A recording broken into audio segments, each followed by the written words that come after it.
Hello guys, career classes के YouTube channel में आप सभी का स्वागत है।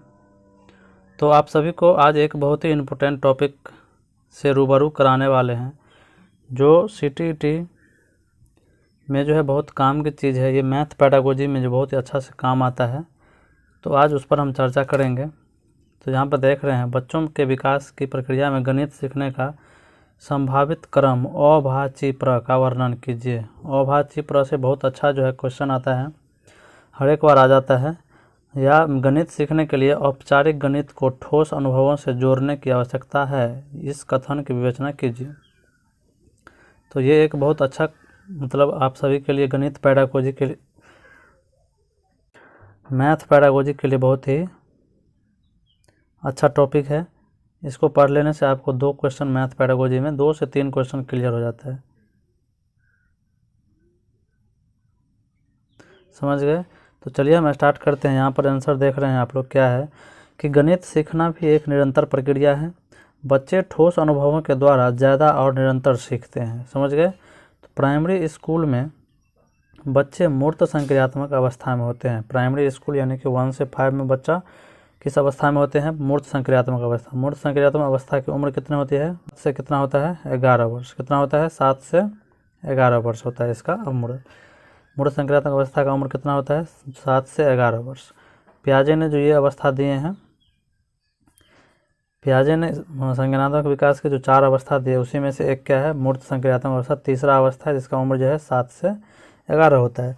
तो बच्चा जब प्राइमरी स्कूल में होता है तो इसी उम्र में होता है। समझ गए? सीखने वाले को अगली अवस्था तक बढ़ने में मदद देने के लिए ठोस और औपचारिक के बीच की कड़ियों पर जोर देना आवश्यक होता है। यानी कि सीखने वाले को अगली अवस्था तक बढ़ने में मदद देने के लिए हम क्या करते हैं? ठोस और औपचारिक के बीच की कड़ियों पर जोर देना आवश्यक होता है। यानी कि बच्चों को जो भी हम सिखाते हैं उसमें ठोस चीज़ें, जैसे अगर हम बॉल के बारे में पढ़ा रहे हैं तो बॉल दिखाना, सेब के बारे में बता रहे हैं तो सेब दिखाना, ये ठोस चीज़ें हुआ, मूर्त चीज़ हुआ। और औपचारिक के बीच यानी स्कूल का जो भाषा है, जो नियम है, उसके अनुसार जो है उसके बीच के कड़ियों पर जोर देना क्या है? आवश्यक है। तो यहाँ पे अभाज्य प्र इसी तरह का एक क्रम है। यानी कि इंग्लिश में इसे क्या बोलते हैं? इंग्लिश में इसे बोलते हैं ELPS, यानी कि ELPS। यानी कि ई से एक्सपीरियंस होता है। क्या होता है? एक्सपीरियंस यानी कि अनुभव।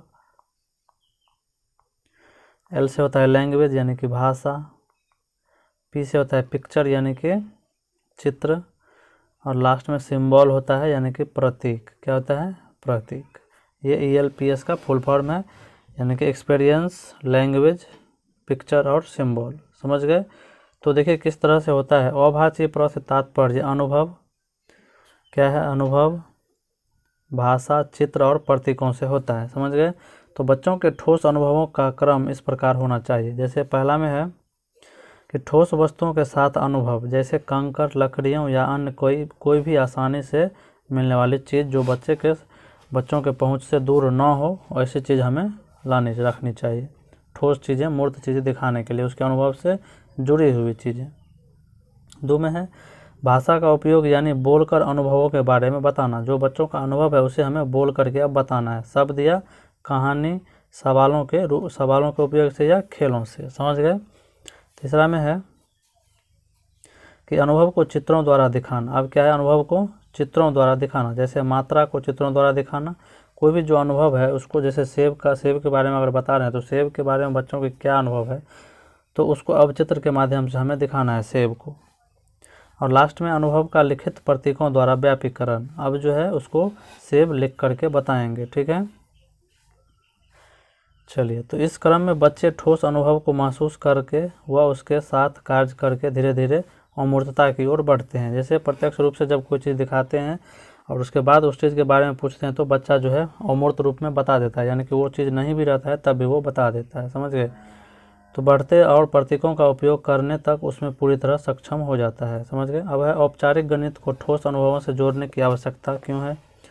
तो औपचारिक गणित या मन में हिसाब अच्छी तरह कर पाने के लिए बच्चों को अवधारणाओं, संक्रियाओं, सवालों आदि को समझने के लिए वास्तविक चीज़ और अनुभवों का आवश्यकता पड़ती है।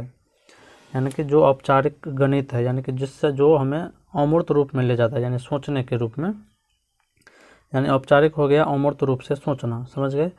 ये पियाजे की लास्ट अवस्था है औपचारिक अवस्था। तो उसमें हम क्या करते हैं, अमूर्त रूप से सोचते हैं।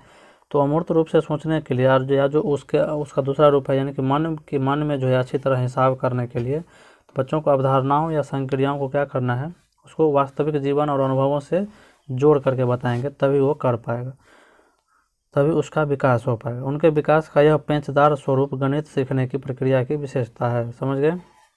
इसीलिए एक बच्चे को किसी भी अवधारणा को समझने के लिए उसे ठोस अनुभवों से शुरू करके अमूर्त स्तर तक पहुंचने के लिए सीखने के अनुभव को एक क्रम में देना चाहिए, समझ गए।